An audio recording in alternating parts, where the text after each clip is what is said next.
আমি জানি আমার মতো এরকম বহু মানুষ রয়েছেন যারা কিনা বছরান্তে ধনেপাতার দাম কমার অপেক্ষা সারা বছর ধরেই করেন। কেন না, নিজেদের পছন্দ মতো আচার বলুন, চাটনি বলুন বানিয়ে খাবে বা সংরক্ষণ করবে। আজকের রেসিপিটাও আমার ক্ষেত্রে কিছুটা সেই রকমই। এটা খেতে আমার যে কি অসম্ভব ভালো লাগে, শুধু আমার না, আমাদের বাড়ির সবার। এবং আজকে আপনাদের সাথে রান্নাটা শেয়ার করব, আশা রাখি আপনাদেরও ততটাই ভালো লাগবে। এনিওয়ে, নমস্কার বন্ধুরা, পিঙ্কির আহারের দরবারের আর একটি নতুন পর্বে আপনাদের সকলকে স্বাগত জানাই। দেরি না করে বরং শুরু করি আজকের এই দারুণ স্বাদের ধনেপাতার চাটনির রেসিপি। এর জন্য দুটো এরকম মিডিয়াম সাইজের পেঁয়াজ নিয়েছি, নিয়ে একটু বড় বড় সাইজ করে আজকে যে ধনেপাতার চাটনির রেসিপিটা আপনাদের সাথে শেয়ার করতে চলেছি, সেটা ভাত দিয়ে তো আমার অনবদ্য লাগেই, কিন্তু রুটি বলুন, পরোটা বলুন, দুটোর সাথেই অনবদ্য লাগে। আর যদি স্যান্ডউইচের মধ্যেও দেন তাহলেও কিন্তু অনবদ্যই লাগবে।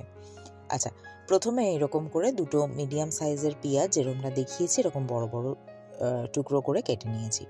এরপরে কড়াইটা হালকা একটু গরম করে তার মধ্যে দিয়ে দেবো এরকম মুঠোখানে কি তার থেকে একটু বেশি মুগ ডাল।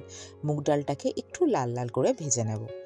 ফ্লেমটাকে বাড়ালে চলবে না, আলগা মানে অল্প ফ্লেমে একটু লাল লাল করে ভেজে নিতে হবে। আমার এটা কিন্তু ভাজা হয়ে গেছে। ওটা ভেজে কি করব সেটা আমি পরে দেখাচ্ছি, আপাতত ওটা সাইডে রাখি। এরপরে কড়াইতে দিয়ে দিলাম অল্প করে তেল। খুব বেশি পরিমাণ তেল দেওয়ার দরকার নেই, চাইলে আপনারা পরে চাটনির সাথে তেলটা অ্যাড করতে পারেন, এখন দেওয়ার খুব একটা দরকার নেই। অল্প পরিমাণ তেল দিয়ে তার মধ্যে ওই দুটো মিডিয়াম সাইজের পেঁয়াজ সেটা দিয়ে দিলাম, আর দিয়ে দিলাম 5-6 কোয়া রসুন। 5-6 কোয়া রসুন দিয়ে ভাবলাম আর একটু বেশি দিই, রসুনের ফ্লেভারটা একটু বেশি ভালো আসবে। তাই এখানে 7 থেকে 8 কোয়া রসুন আমি কিন্তু দিয়ে দিয়েছি। দিয়ে এবার এটাকে একটু লাল লাল করে ভেজে নেব। অল্প লাল লাল করে ভেজে নেওয়ার পর আমি দিয়ে দিলাম দুটো ছোট ছোট সাইজেরই টমেটো। খুব বেশি বড় সাইজ না, দুটো টমেটো। আপনারা চাইলে কিন্তু দুটো মিডিয়াম সাইজের টমেটো অ্যাড করতে পারেন। দিয়ে দিলাম পছন্দ মতো ঝাল, যতটা ঝাল খেতে পছন্দ করেন। তবে এই চাটনিটা একটু ঝাল ঝাল হলেই তবেই বেশি কিন্তু ভালো লাগে, সেটা মাথায় রেখে ঝালটা অ্যাড করবেন। দিয়ে দিলাম আমি স্বাদ মতো নুন, আর দিয়ে দেবো আমি এখানে স্বাদ মতো চিনি। আমি এখানে 1 চামচের মতো চিনি ব্যবহার করেছি। টক ঝাল মিষ্টি সব মিলিয়েই না দারুণ চাটনি তৈরি হবে, সরি আচার না। এরপরে যে মুগ ডালটাকে আমি ভেজে রেখেছিলাম সেই মুগ ডালটা দিয়ে দিলাম, দিয়ে অল্প সময়ের জন্য একটু নাড়াচাড়া করে নেব। যখন সব কিছুই মোটামুটি প্রায় ভাজা হয়ে যাবে, ঠিক নামানোর ঠিক 30 সেকেন্ড আগে, 30 থেকে 45 সেকেন্ড আগে আমি এই ধনেপাতাটা একটু কুচিয়ে নিয়েছিলাম। এখানে অনেকটা ধনেপাতা, দেখে নিশ্চয়ই বুঝতে পারছেন।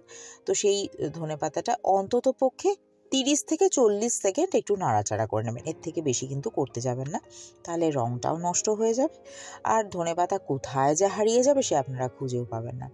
তাই আমার কিন্তু ফ্লেম আমি বন্ধ করে দিয়েছি। এবার ফ্লেম বন্ধ করে আমি মিশিয়ে দেবো একটুখানি লেবুর রস। ওই যে বললাম টক ঝাল মিষ্টি সব কিছু মিলিয়ে টমেটোটাতে কতটুকু কি টক হবে তার উপর আমার ভরসা না রেখে আমি একটুখানি লেবুর রসই মিশিয়ে দিলাম। আমি এখানে ওই 1 চামচের মতো লেবুর রস দিয়ে দিয়েছি। দিয়ে এবারে আবার একটু নাড়াচাড়া করে নিচ্ছি। তবে বলে রাখি এখানে কিন্তু ফ্লেমটা অফই রয়েছে। চলুন, আমার এটা কিন্তু ভাজা হয়ে গেছে। এবার এটাকে বেটে নেওয়ার পালা। অবশ্যই অল্প একটু ঠান্ডা করে নিয়ে, অল্প না মোটামুটি একটু ঠান্ডা করে নিয়ে তারপরেই মিক্সিং জারে কিন্তু এটাকে দিয়ে দেবেন, মানে মিক্সারে।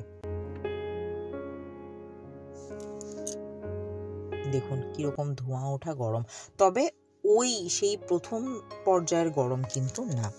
আমি সব একবার চেঁচিয়ে পুজে দিয়ে দিলাম, তার কারণ এই চাটনিটা যে কি অপূর্ব সুন্দর লাগে আমার, বিশ্বাস করুন। আমি কিন্তু সারাটা বছর বসে থাকি কবে এই চাটনিটা হবে। আর এই চাটনিটা করে না হলেও 10-12 দিন কিন্তু ফ্রিজে রেখে দিতে পারেন।